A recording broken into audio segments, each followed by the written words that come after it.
തുറമുഖത്തിലെ അദാനിയുടെ ഓഹരി വിറ്റതിൽ ക്രമക്കേടുണ്ട് എന്ന ആരോപണമാണ് പ്രതിപക്ഷം ഇപ്പോൾ ഉയർത്തിക്കാട്ടുന്നത്. നിയമസഭയ്ക്കകത്തും പുറത്തും പിണറായി വിജയൻ നേരിട്ടിറങ്ങി സർക്കാരിനെ അതിരൂക്ഷമായി തന്നെ വിമർശിക്കുന്നുണ്ട്.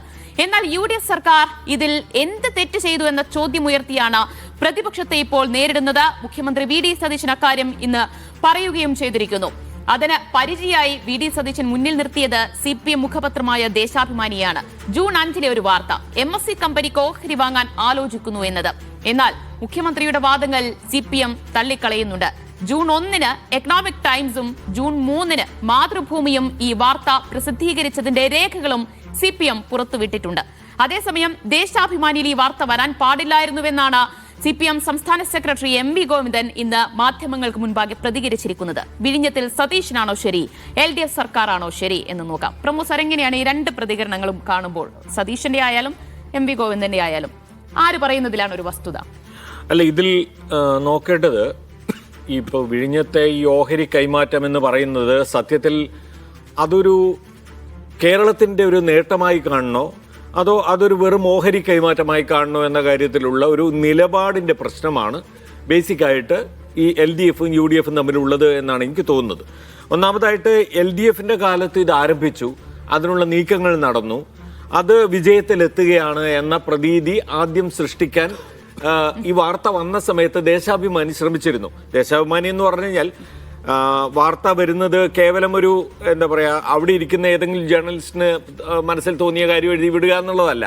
അതങ്ങനെ ഒരു പ്ലാനിങ്ങിന്റെ ഭാഗമായിട്ട് കൂടിയാണ് അങ്ങനെ വരിക. ആ വാർത്ത എങ്ങനെ കൈകാര്യം ചെയ്യണം, ഇപ്പോൾ പിന്നെ ആ വാർത്ത വരുന്നു, ഈ MSC കമ്പനി നല്ല നിക്ഷേപം നടത്താൻ പോകുന്നു എന്ന തരത്തിൽ വാർത്ത വരുമ്പോൾ നമുക്കത് ഈ UDF സർക്കാരിൻ്റെ ഒരു നേട്ടമായി അത് ആഘോഷിക്കപ്പെടാൻ സാധ്യതയുണ്ട്. അങ്ങനെ അത് വിട്ടുകൊടുക്കണ്ട, അത് നമ്മളുടെ നേട്ടമാണെന്ന് നമുക്ക് പറയണം എന്നൊക്കെ തീരുമാനിക്കുന്നതിന്റെ അടിസ്ഥാനത്തിലാണ് ആ വാർത്ത അങ്ങനെ വരുന്നത്. ആലോചിക്കണം. അപ്പൊ അങ്ങനെ വരുന്നു. അതിന് അടിസ്ഥാനപരമായിട്ട് അതിന് പിൻബലമായിട്ടുള്ളത് എന്താണ്? തിരുവനന്തപുരത്ത് നടന്ന കോൺക്ലേവിൽ ഈ MSC കമ്പനി പങ്കെടുക്കുന്നു. ആ പങ്കെടുത്തതിന്റെ അടിസ്ഥാനത്തിൽ അതിന്റെ തുടർച്ചയായിട്ടാണ് ഈ നിക്ഷേപം വരുന്നത് എന്ന നിലയിലാണ് അത് അവതരിപ്പിക്കപ്പെടുന്നത്. പക്ഷേ നോക്കൂ, പിറ്റേ ദിവസം സഭയിൽ മുൻ മുഖ്യമന്ത്രി ഇത് തിരുത്തി പറഞ്ഞതോടുകൂടി ആ വാർത്ത അങ്ങ് ഇല്ലാതാവുകയാണ്. അത് സൈറ്റിൽ നിന്ന് പിൻവലിക്കപ്പെടുന്നു. പിന്നീട് നമ്മൾ കാണുന്നത് അതിൽ നിന്ന് വ്യത്യസ്തമായൊരു വാർത്ത അടുത്ത ദിവസം പത്രത്തിൽ വരികയും ചെയ്യുന്നു. ഇന്നിപ്പോൾ വന്നിരിക്കുന്ന വാർത്ത എന്ന് പറയുന്നത്, അത് നമ്മളാണ് ആ വാർത്ത ഇന്ന് ആദ്യം ബ്രേക്ക് ചെയ്ത്. ജൂൺ 5 ദേശാഭിമാനി പത്രത്തിൽ ഒരു വാർത്തയുണ്ടായിരുന്നു, MSC കമ്പനി വരുന്നു, അതൊരു വലിയൊരു നേട്ടമായിട്ടാണ് കാണേണ്ടത് എന്ന നിലയിലുള്ള വാർത്ത വന്നിരുന്നു എന്ന്. അപ്പോൾ ജൂൺ 5 തന്നെ ആ വാർത്ത ദേശാഭിമാനി പ്രസിദ്ധീകരിച്ചിരുന്നു. അപ്പൊ അതിന്റെ ഒരു തുടർച്ചയായിട്ടാണ് അവർ ജൂൺ 20 വാർത്തയും നൽകിയിരുന്നത് എന്നാണ്. അതായത് LDF സർക്കാരിന്റെ കാലത്ത് MSC കമ്പനിയുടെ വരവിനെ പൊതുവിൽ കണ്ടിരുന്നത് അത് കേരളത്തിന് വലിയൊരു നേട്ടമായിട്ട് മാറാൻ പോകുന്നു എന്ന് തന്നെയായിരുന്നു. അല്ലെങ്കിൽ ആ ജൂൺ 5 വാർത്ത അങ്ങനെ ഉണ്ടാവില്ല, അത് നമ്മൾ മനസ്സിലാക്കണം. ജൂൺ 5 വാർത്ത അവർ വരുന്നു എന്ന നിലയിലല്ലായിരുന്നുവെങ്കിൽ ആ വാർത്ത ഒരു കാരണവശാലും ദേശാഭിമാനിയിൽ വരാൻ പോകുന്നില്ല. അത് മാതൃഭൂമിയിൽ വരുമായിരുന്നു, എക്കണോമിക് ടൈംസിൽ വരുമായിരുന്നു, ദേശാഭിമാനിയിൽ വരുമായിരുന്നില്ല. അപ്പൊ അന്ന് കണ്ടിരുന്നതും അതിന്റെ തുടർച്ചയായിട്ട് ജൂൺ 20 പ്രസിദ്ധീകരിച്ച വാർത്തയും ഒന്ന് തന്നെയാണ്, അല്ലെങ്കിൽ ഒന്നിന്റെ തുടർച്ചയാണ്. അപ്പൊ അങ്ങനെ കാണണം എന്നുള്ളതായിരുന്നു LDF അതിനെ കണ്ടിരുന്നത്, സർക്കാർ LDF ആയിരുന്നെങ്കിൽ. പക്ഷേ സർക്കാർ മാറിയപ്പോൾ അതിനോട് ആ സമീപനം പറ്റില്ല എന്നതാണ് CPM രാഷ്ട്രീയമായി തീരുമാനിച്ചത്. അതുകൊണ്ടാണ് ആ പ്രോജക്റ്റിന്റെ സ്വഭാവം മാറിയതായിട്ട് പിന്നീട് അവർ കാണുന്നത്. അപ്പൊ ഇതിൽ എന്ന് വെച്ചാൽ പൊളിറ്റിക്സ് ആണ് ഇതിൽ LDFനെ നയിച്ചത്, അല്ലെങ്കിൽ CPMനെ നയിച്ചത്, വസ്തുതയല്ല. അത് നമ്മളത് കാണണം. അതാണ് അതിന്റെ പ്രശ്നം. അവർ ഭരിക്കുന്ന കാലത്ത് അതൊരു നേട്ടമായിട്ടും UDF വന്നു കഴിഞ്ഞ ഉടനെ അതൊരു എന്താ പറയാ, അത് വലിയൊരു കച്ചവടമായിട്ടും അതിനെ മറ്റൊരു രീതിയിലും ഒക്കെ കാണുന്ന സമീപനം അങ്ങനെ ഉണ്ടായതാണ്.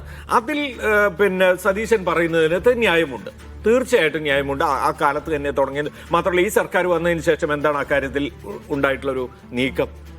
ഷെയർ വിറ്റോ എന്ന് അദ്ദേഹം ചോദിക്കുന്നു. ഷെയറൊന്നും പോയിട്ടൊന്നുമില്ല. അതിന് കൃത്യമായ നിലപാടെടുത്തു. അത് ഞങ്ങളെ അറിയിച്ചില്ല, ഞങ്ങളെ അറിയിക്കാതെ അതുമായിട്ട് മുന്നോട്ട് പോകാൻ കഴിയില്ല എന്ന നിലപാടെടുത്തു. മാത്രമല്ല സെബിയിലേക്ക് ഇതിൽ ആദ്യം നടന്ന ഒരു സംഗതി എന്താണ്, ഈ അദാനി ഈ കാര്യം ആദ്യം അറിയിക്കുന്നത് സെബിയാണ്. അപ്പൊ സെബിയെ അറിയിക്കണം എന്നുള്ളതാണ് അതിന്റെ ആദ്യത്തെ നടപടിക്രമവും. അത് നടക്കുന്നതിന് മുമ്പാണ് ഈ വാർത്തകളൊക്കെ വന്നിരുന്നതെന്ന് ഓർക്കണം. അപ്പൊ അതായത് ആ ഇടപാടുകൾ ഇപ്പോൾ 1 വർഷം മുമ്പേ എന്ന് അദ്ദേഹം പറയുന്നുണ്ട്, സതീശൻ പറയുന്നുണ്ട്, അത് നമുക്കറിയില്ല. പക്ഷെ എന്നാൽ തന്നെയും ആ ഇടപാട് LDF സർക്കാരിന്റെ കാലത്ത് ആ നെഗോസിയേഷൻസ് പ്രോസസ്സിലേക്ക് ഏതെങ്കിലും തരത്തിൽ കടന്നിട്ടുണ്ട്. അത് ലീക്കായതാണ് അന്നത്തെ വാർത്തകളായി മാറിയത് എന്ന് നമ്മൾ കാണണം. അതുകൊണ്ട് ഇതിൽ UDF സർക്കാരിനെ ഇപ്പോൾ ഈ ഘട്ടത്തിൽ നമുക്ക് അതിൽ കുറ്റപ്പെടുത്താൻ കഴിയുമെന്ന് എനിക്ക് തോന്നുന്നില്ല. അതിൽ പിന്നെ സതീശൻ എടുത്ത നിലപാട് ശരിയാണ്. പിന്നെ MV ഗോവിന്ദൻ എന്താ പറയാ മറ്റു പത്രങ്ങളിൽ വന്നിരുന്നു എന്നുള്ളത് ശരിയാണ്. അത് അദ്ദേഹത്തെ സംബന്ധിച്ചിടത്തോളം ആ വാദം ശരിയാണ്. പക്ഷേ പിന്നെ ദേശാഭിമാനി അത് പ്രസിദ്ധീകരിച്ചത് ശരിയായില്ല, അന്ന് ആ വാർത്ത കൊടുത്തത് ശരിയായില്ല, പിന്നെ ജൂൺ 20 ഈ വാർത്ത കൊടുത്തത് ശരിയായില്ല എന്നൊന്നും പറഞ്ഞിട്ട് ദേശാഭിമാനി അതിൽ പ്രതികൂട്ടിയിൽ കയറ്റിയിട്ട് കാര്യമില്ല. അന്ന് ആ പ്രോജക്റ്റിനെ അവരന്ന് കണ്ടിരുന്നത് അത് കേരളത്തിന് വരാൻ പോകുന്ന വലിയൊരു നിക്ഷേപമായിട്ട് അവതരിപ്പിക്കണം എന്ന് തന്നെയായിരുന്നു. അതിന്റെ ഭാഗമായിട്ടാണ് ആ സാഹചര്യം അങ്ങനെ ഉണ്ടാകുന്നത് എന്നുള്ളതാണ്. ഇനിയിപ്പോൾ തുടർ ഭരണമാണ് ഉണ്ടായിരുന്നെങ്കിൽ അത് അതേപടി തുടരുമായിരുന്നു. ആ കാഴ്ചപ്പാട് അതേപടി തുടരുകയും അത് വലിയ നേട്ടമായിട്ട് ഇപ്പോഴും ഉദ്ഘോഷിക്കുന്ന സാഹചര്യം ദേശാഭിമാനിക്കും അതുപോലെ തന്നെ ഈ പാർട്ടിക്കും LDF-നും ഒക്കെ ഉണ്ടാവുമായിരുന്നു തന്നെയാണ് ഞാൻ കാണുന്നത്. യെസ്, അപ്പോൾ നൗഫൽ, ഈ ഓഹരി കൈമാറ്റത്തിനുള്ള നീക്കം അത് UDF സർക്കാർ അധികാരത്തിൽ വന്നതിന് ശേഷം ഉണ്ടായതല്ല, നേരത്തെ നടന്നതാണ്. അത് കൃത്യമായി മുൻ മുഖ്യമന്ത്രിക്ക് അറിയാമായിരുന്നു, നേതാക്കൾക്ക് അറിയാമായിരുന്നു, LDF സർക്കാരിന് അറിയാമായിരുന്നു. അത് തെളിഞ്ഞൊഴിഞ്ഞിരിക്കുകയാണോ ഇതോടുകൂടി? അല്ല, അത് തെളിഞ്ഞു എന്ന് നമുക്ക് ദേശാഭിമാനി ഇടയ്ക്ക് വന്നത് ജൂൺ 5 വാർത്ത ഇപ്പോഴാണല്ലോ ശ്രദ്ധയപ്പെടുന്നത്. അതിനുശേഷം ഇപ്പോൾ അടുത്ത് വന്ന വാർത്ത ദേശാഭിമാനിയിലടക്കം എല്ലാ മാധ്യമങ്ങളും വളരെ ആഘോഷപൂർവ്വം കൊടുത്തല്ലോ. കേരളത്തിലേക്ക് വലിയ നിക്ഷേപം വരുന്നു എന്നുള്ള അർത്ഥത്തിലാണ് എല്ലാവരും ആ വാർത്ത കൊടുത്തത്. ദേശാഭിമാനിയും അത് ഏറ്റെടുക്കുകയായിരുന്നു, ദേശാഭിമാനിയും അത് കൊടുത്തു. പക്ഷേ തൊട്ടടുത്ത ദിവസം ദേശാഭിമാനിക്ക് അത് മാറ്റി പറയേണ്ടി വന്നു.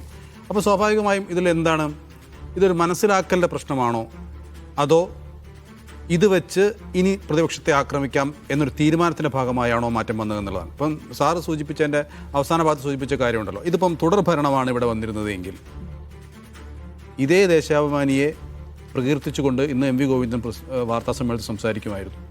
ഞങ്ങൾ വളരെ നേരത്തെ തന്നെ ഇതിൻ്റെ സാധ്യതകൾ മനസ്സിലാക്കി ജനങ്ങളെ അറിയിച്ചു, ഈ സർക്കാരിൻ്റെ നേട്ടം ഞങ്ങളിത് അറിയിക്കുന്നു എന്ന രൂപത്തിലേക്ക് അത് മാറുമായിരുന്നു.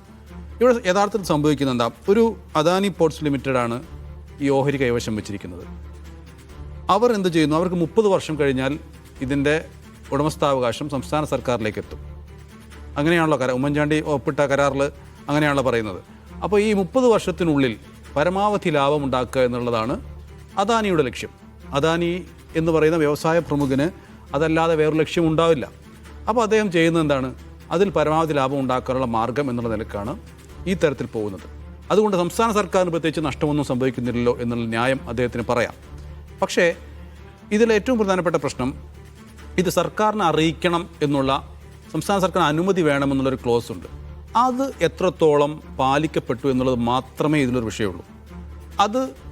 അതിന് ഇപ്പോഴത്തെ മുഖ്യമന്ത്രി പറയുന്ന ന്യായം, അത് അറിയിക്കാനുള്ള സമയം ആകുമ്പോൾ അറിയിക്കും എന്ന രൂപത്തിലാണ് അദ്ദേഹം സംസാരിക്കുന്നത്. അദാനി പോർട്സ് ലിമിറ്റഡുകാർ പറയുന്നത് ഞങ്ങൾ സെബി അറിയിച്ചു, അടുത്തത് സംസ്ഥാന സർക്കാർ അറിയിക്കുകയാണ്, അത് അറിയിക്കാനുള്ള സമയം അറിയിച്ചോളും. പക്ഷേ സംസ്ഥാന സർക്കാർ ഇപ്പോഴും അതൃപ്തി അറിയിക്കുകയും ഒരു എംപവർ കമ്മിറ്റി ചുമതലപ്പെടുത്തുകയും എംപവർ കമ്മിറ്റി പരിശോധിച്ച ശേഷം ഇത് അനുമതി കൊടുക്കണമോ എന്നുള്ള കാര്യത്തിൽ തീരുമാനിക്കും. പക്ഷേ ഇതിലൊക്കെയുള്ള തമാശ എന്താണെന്ന് വെച്ച് കഴിഞ്ഞാൽ ഇതിൽ CPM കളിക്കുന്ന കളികളെക്കുറിച്ചാണ്. ഇപ്പോൾ ദേശാഭിമാനി ജൂൺ 5 അത് കൊടുത്തു എന്നുള്ളതാണല്ലോ നമ്മളൊക്കെ നൽകിയ വാർത്ത. ഇന്ന് MV ഗോവിന്ദൻ പറഞ്ഞ ആദ്യം ദേശാഭിമാനിയല്ല വാർത്ത നൽകിയത്. അതിലെന്താണ് പ്രസക്തി?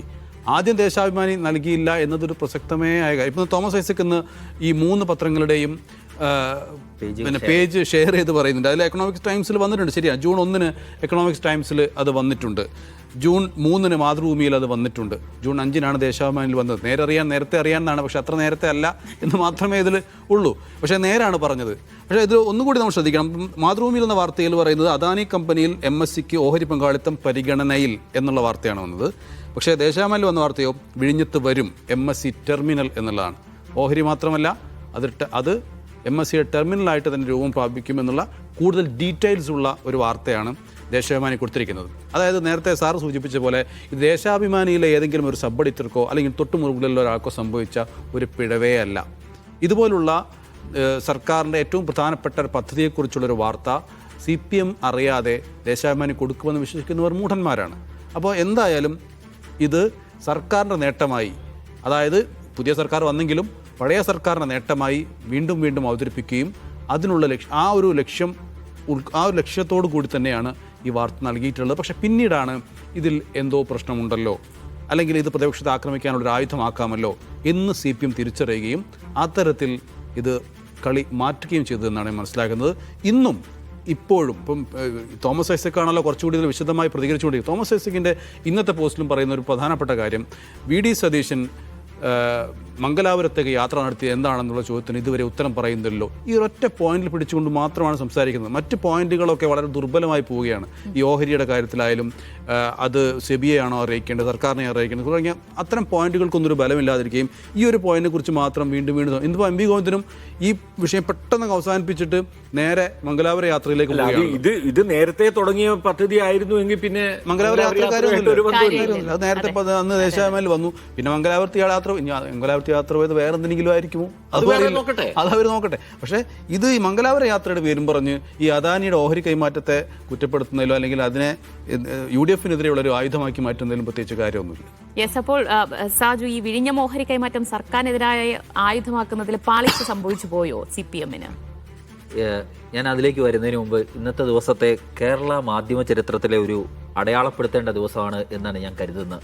ആദ്യമായിട്ടായിരിക്കും മാധ്യമ പ്രവർത്തകർ തമ്മിൽ ശരിയായ ഒരു വാർത്ത ഞങ്ങളല്ല ആദ്യം കൊടുത്തത് എന്ന് സ്ഥാപിക്കാനായി ശ്രമം നടക്കുന്നത്. ഏതായാലും പാർട്ടി സെക്രട്ടറി MV ഗോവിന്ദൻ തുടങ്ങി വെച്ചത് ദേശാഭിമാനിയിലെ മുതിർന്ന മാധ്യമ പ്രവർത്തകർ അടക്കം ഏറ്റെടുത്തിട്ടുണ്ട്, ഞങ്ങളല്ല ആദ്യം കൊടുത്തത് എന്ന് സ്ഥാപിക്കാൻ. കേരളത്തിൽ എനിക്ക് തോന്നുന്നു ശരിയായ ഒരു വാർത്ത ആദ്യമായിട്ടായിരിക്കും ഞങ്ങളല്ല ആദ്യം കൊടുത്തത് എന്ന് സ്ഥാപിക്കാനായിട്ട് അടികൂടുന്നത്. സാധാരണഗതി ആദ്യം ഞങ്ങളാണ് കൊടുത്തത് എന്നും അതിന്റെ ഒരു പത്രങ്ങളിലാണെങ്കിൽ അതിന്റെ ഒരു കട്ടും കൂടെ വെച്ചിട്ട് പിറ്റേന്ന് ഈ വാർത്ത ഇന്ന ദിവസം പ്രസിദ്ധീകരിച്ചത് ദേശാഭിമാനി എന്നുകൂടി വെച്ചിട്ടാണ് ഒരു വാർത്ത വരേണ്ടിയിരുന്നത്. ചാനലുകളിൽ ഫസ്റ്റ് ഓൺ എന്നടിക്കുന്ന മോഡലിൽ. പക്ഷേ എന്തൊക്കെയാണല്ലോ ആദ്യമായിട്ടായിരിക്കും ഇങ്ങനെ ഒരു സംഭവം ഉള്ളത്. ഇനി ഒരു സംശയം എനിക്ക് ദേശാഭിമാനിയിലെ മാധ്യമ പ്രവർത്തകരോട് കൂടിയുണ്ട്.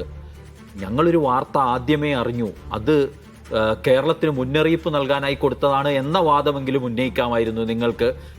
അല്ലാതെ ഞങ്ങളല്ല ആദ്യം കൊടുത്തത് എന്ന് സ്ഥാപിക്കാൻ അപ്പം നേരത്തെ ഒന്നും അറിയില്ല, എവിടുന്നൊക്കെയോ ചൂണ്ടിയെടുക്കുകയാണ് എന്ന് ഇങ്ങനെ സമ്മതിച്ച് സ്വയം താഴണോ? ഒരു രാഷ്ട്രീയ ലാഭത്തിന് വേണ്ടി അത് പാർട്ടി ചെയ്യുന്നതൊക്കെ മനസ്സിലാക്കുക, അതിലെ പത്രപ്രവർത്തകർ കൂടി ആ വഴി തിരഞ്ഞെടുക്കുന്നതാണ് എനിക്ക് മനസ്സിലാക്കാൻ കഴിയാത്ത ഒരു കാര്യം. പാർട്ടിക്കായിട്ട് ചാവേറാകുമ്പോൾ ഇത് എങ്ങോട്ടൊക്കെയാണ് തിരിഞ്ഞു കുത്തുന്നത് എന്നെങ്കിലും ഒന്ന് ചിന്തിക്കാനുള്ള ബോധ്യങ്ങൾ ഉണ്ടാവണം എന്നാണ് തോന്നുന്നത്. ഇനി മറ്റൊരു കാര്യം, ഏതെങ്കിലും അർത്ഥത്തിൽ MSCയോട് CPIM-ന് എതിർപ്പുണ്ടോ? MSC കപ്പലുകൾ വരുന്നതിനെ, MSC വിഴിഞ്ഞത്തേക്ക് മദർഷിപ്പുകൾ കൊണ്ടുവരുന്നതിനെ, ലോകത്തിലെ വലിയ കപ്പലുകളിൽ ഒന്ന് കൊണ്ടുവരുന്നതിനെയൊക്കെ ആഘോഷിച്ചിട്ടില്ലേ ഈ പാർട്ടി മാധ്യമങ്ങളും പാർട്ടിയുടെ സംവിധാനങ്ങളും ആഘോഷിച്ചിട്ടില്ലേ?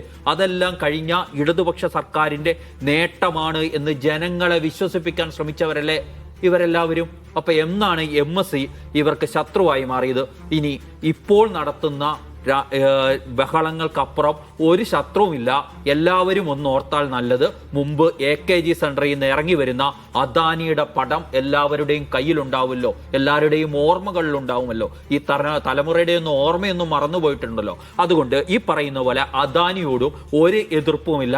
ഇപ്പോഴത്തെ എതിർപ്പ് പോലും ഫണ്ട് കിട്ടുന്നതിൻ്റെ വിഹിതം കുറഞ്ഞു പോകാതിരിക്കാൻ ഞങ്ങൾ ശക്തമായ പ്രതിപക്ഷത്തുണ്ട് എന്ന് അദാനിയെ കൂടി ബോധ്യപ്പെടുത്താനുള്ള ശ്രമത്തിന്റെ അപ്പുറം ഒന്നും ഇവിടെ നടക്കുന്നില്ല. ഇത് ജനങ്ങളെ, ഇവരെയൊക്കെ വിശ്വസിക്കുന്ന ജനങ്ങളെ പറ്റിക്കുന്ന പരിപാടിയാണ്. MV ഗോവിന്ദൻ പറഞ്ഞൊരു വാക്കുണ്ട്, സ്വകാര്യ കമ്പനികൾക്ക് വിഴിഞ്ഞത്തെ അടിയറവ് വെക്കുന്നതിനെതിരെയാണ് ഞങ്ങൾ രംഗത്ത് വന്നതെന്ന്. അപ്പോൾ അദാനി സ്വകാര്യ കമ്പനി ഒന്നും അല്ലേ? MSC മാത്രമേ സ്വകാര്യ കമ്പനിയുള്ളൂ. ഉമ്മൻചാണ്ടിക്കെതിരായിരുന്ന വിമർശനം തന്നെ ഉമ്മൻചാണ്ടിയുടെ കാലത്ത് പലതിനും തറക്കല്ലിട്ടിട്ടുണ്ട്. ഇത് ഉമ്മൻചാണ്ടിയുടെ കുഞ്ഞാണ് എന്ന് അംഗീകരിക്കാൻ പോലും തയ്യാറല്ലായിരുന്നല്ലോ CPM. അതുപോലെയല്ലേ ഇതിന്റെ ആദ്യ കപ്പൽ വരുന്നതിനെ സ്വീകരിക്കാനുള്ള ചടങ്ങിനെ എങ്ങനെയാണ് രാഷ്ട്രീയമായി മാറ്റിയത്? വിഴിഞ്ഞം പദ്ധതി 1ാം ഘട്ട ഉദ്ഘാടനത്തെ എങ്ങനെയാണ് മാറ്റിയത്? ഇത് ഓരോന്നതും മലയാളിക്ക് അറിയാവുന്നതാണ്. അതുകൊണ്ട് ഇത് ഇപ്പോൾ വിഴിഞ്ഞം എന്നത് തീരെഴുതി കൊടുക്കുന്നത് പരിപാടിയാണ് UDF നടത്തുന്നതെന്ന് പറയേണ്ടതില്ല. വിഴിഞ്ഞം പദ്ധതിയുമായി LDF സർക്കാർ മുന്നോട്ട് പോയപ്പോൾ അവർക്കറിയില്ലായിരുന്നോ ഒരു വർഷം കഴിഞ്ഞാൽ 25% ഓഹരി മാത്രം കയ്യിൽ വെച്ചിട്ട് ബാക്കിയെല്ലാം അദാനിക്ക് ആർക്കെങ്കിലും കൊടുക്കാനുള്ള അവകാശം ഈ കരാറിലുണ്ടെന്ന്? അതൊക്കെ അറിഞ്ഞുകൊണ്ട് തന്നെയാണ് മുന്നോട്ട് പോയത്. അതറിയാമെന്ന് മാത്രമല്ല, ഇത് കരാർ പ്രകാരമാണ് നടക്കുന്നത് എന്നുകൂടി ദേശാഭിമാനി വാർത്ത എഴുതിയിട്ടുണ്ട്. ഈ വാർത്തയിൽ തന്നെ അക്കാര്യം പറയുകയും ചെയ്യുന്നുണ്ട്. അതുകൊണ്ട് ഇപ്പോൾ നടക്കുന്നത് ഒരു ആയുധത്തെ എങ്ങനെ ഉപയോഗിക്കാം എന്ന രാഷ്ട്രീയമായി, അതായത് പുതിയൊരു സർക്കാർ അധികാരത്തിൽ വന്നു. ആ സർക്കാർ മുന്നോട്ട് പോകാൻ പോകുന്നത് മിഷൻ സമുദ്ര എന്ന ഒന്നിലൂന്നിക്കൊണ്ടാണ് എന്ന് ആ സർക്കാരിന്റെ മുഖ്യമന്ത്രി നേരത്തെ തന്നെ പ്രഖ്യാപിക്കുകയും ബജറ്റിൽ അതിന് ഊന്നൽ നൽകുകയും ചെയ്യുന്നു. അപ്പോൾ അതിലേക്കൊരു വിവാദം വേണം. അതിനെ ഒരു അഴിമതിയുടെ പുകമറയിൽ നിർത്തുക. അങ്ങനെ നിർത്തിയെങ്കിൽ മാത്രമേ ആ സർക്കാർ മുന്നോട്ട് പോകുന്നത് അഴിമതി ലക്ഷ്യമിട്ടാണ് എന്ന് പ്രതിപക്ഷത്തിന് സ്ഥാപിക്കാൻ കഴിയൂ. അതിന് നടത്തുന്ന ഒരു ആക്രമണമായി മാത്രം ഇതിനെ കാണേണ്ടതുള്ളൂ. അല്ലാതെ വിഴിഞ്ഞത്തിന്റെ ഓഹരികൾ MSC സ്വന്തമാക്കുന്നതിലോ അത് അദാനി ആർക്കെങ്കിലും കൈമാറുന്നതിലോ ഒരു ആത്മാർത്ഥമായ ഒരെതിർപ്പും ഇപ്പോഴത്തെ പ്രതിപക്ഷത്തിനില്ല എന്നുള്ളതാണ് സത്യത്തിൽ. ദേശാഭിമാനിയിലെ മാധ്യമ പ്രവർത്തകരെ ഞാൻ കുറ്റപ്പെടുത്തത്തില്ല. അവരുടെ ആദ്യത്തെ വാർത്ത MSC 49% ഓഹരി എടുക്കാൻ പോവുകയാണ്. അത് കഴിഞ്ഞ സർക്കാരിന്റെ വികസന നേട്ടമായി അടയാളപ്പെടുത്തിയ ഒരു വാർത്ത എഴുതിയിരുന്നു. കാരണം അന്നത്തെ കോൺക്ലേവിൽ, കഴിഞ്ഞ സർക്കാർ നടത്തിയ കോൺക്ലേവിൽ MSC കമ്പനികൾ പങ്ക് വെച്ച കാര്യമൊക്കെ പറഞ്ഞുകൊണ്ട് അവർ ആത്മാർത്ഥമായി അവിടുത്തെ മാധ്യമ പ്രവർത്തകർ വിശ്വസിച്ചിരുന്നത് അത് കഴിഞ്ഞ സർക്കാരിന്റെ നേട്ടമായി അവതരിപ്പിക്കേണ്ടത് തന്നെയാണെന്ന്. പാർട്ടി പ്രതിപക്ഷത്തേക്ക് മാറിയെന്നും അപ്പോൾ ആശയപരമായി മറുകണ്ഠം ചാട്ടം തുടങ്ങിയെന്നും അവർ കുറച്ച് തിരിച്ചറിയാൻ വൈകിപ്പോയതാണ്.